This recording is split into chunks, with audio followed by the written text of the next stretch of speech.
Si certains se tournent vers la mer, comme Pierre Frolla nous l'expliquait il y a quelques instants, d'autres au contraire ont mis à profit la période Covid pour se replonger dans leurs origines. Origines personnelles, mais aussi plus globalement dans l'histoire de l'humanité.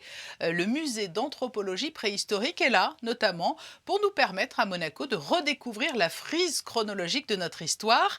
Et sa directrice est notre invitée. Bonsoir Elena Rossoni-Notaire. Bonsoir Patricia.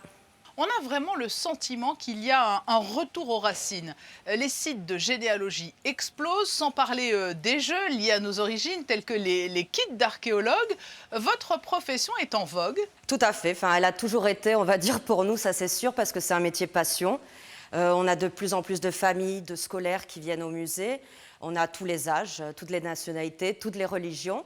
Donc évidemment, l'archéologie, c'est ouvert à tous. On fait tout pour justement partager cette passion avec le grand public et évidemment nos collègues spécialistes. Oui, et c'est vrai que ça va au-delà des religions. Mais comment expliquer cette passion pour l'histoire et les traces laissées par le passé?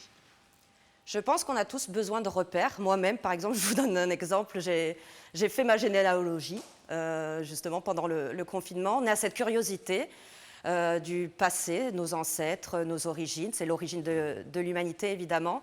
Mais l'archéologie, c'est un tout. C'est la biologie, c'est la géographie, c'est l'histoire, bien sûr, la philosophie, c'est l'environnement. Donc, c'est une discipline, en fait, qui est multidisciplinaire.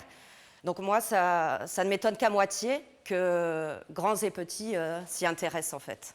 Et vous-même, au musée d'anthropologie préhistorique, vous avez essayé de démocratiser en quelque sorte cette science, ou tout du moins de l'ouvrir au plus grand nombre en multipliant les opérations de vulgarisation? On veut une culture qui est vivante, malgré la crise sanitaire. La culture est restée ouverte et on en est très fiers à Monaco.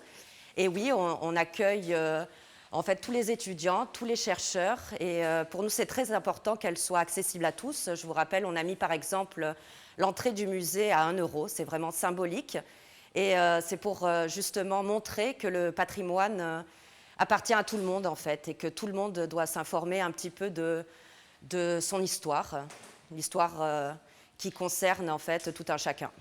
Et au-delà du musée, ce que l'on sait peut-être un peu moins, c'est que notre région regorge de sites où il est possible de se replonger en situation dans l'histoire. Tout à fait, Monaco, pour la petite histoire, a été occupée à minima depuis 300 000 ans. On a la magnifique grotte de l'Observatoire au sein du jardin exotique, par exemple, où on a encore fait récemment des découvertes fabuleuses. La grotte Saint-Martin, que l'on peut voir dans les jardins à côté du musée océanographique. Mais il y a aussi des grottes qui sont tout à fait de nouvelles découvertes grâce, on va dire, aux chantiers qui se déroulent en principauté. Donc des découvertes sont réalisées tous les jours en fait sur notre petit territoire de 2 km². Et que prévoyez-vous dans les semaines qui viennent ou mois qui viennent pour continuer d'entretenir la flamme autour du musée d'anthropologie? Alors on va évidemment relancer grâce à notre médiateur scientifique toutes les animations vacances qui connaissent un grand succès auprès de nos jeunes. Le passeport culture, évidemment, on sera encore présent cette année. On prépare une très belle exposition, inédite encore, sur les voyages dans l'au-delà, à travers différents pays, à travers différentes périodes. Et puis, évidemment, continuer à recevoir nos collègues chercheurs pour des conférences et d'autres événements que nous gardons encore secrets pour l'instant. Au gré des discussions que vous avez avec le public qui se rend au musée, est-ce qu'il y a une tranche de l'histoire qui intéresse plus particulièrement le grand public?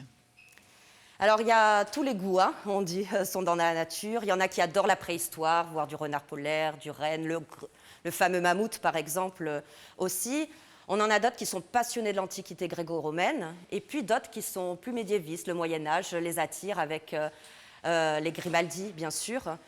Donc, le rôle aussi du musée, c'est d'intéresser toutes ces personnes en renseignant toutes ces périodes qui sont présentes à Monaco. Donc évidemment, on est spécialisé en préhistoire, mais toute la diachronie nous intéresse évidemment.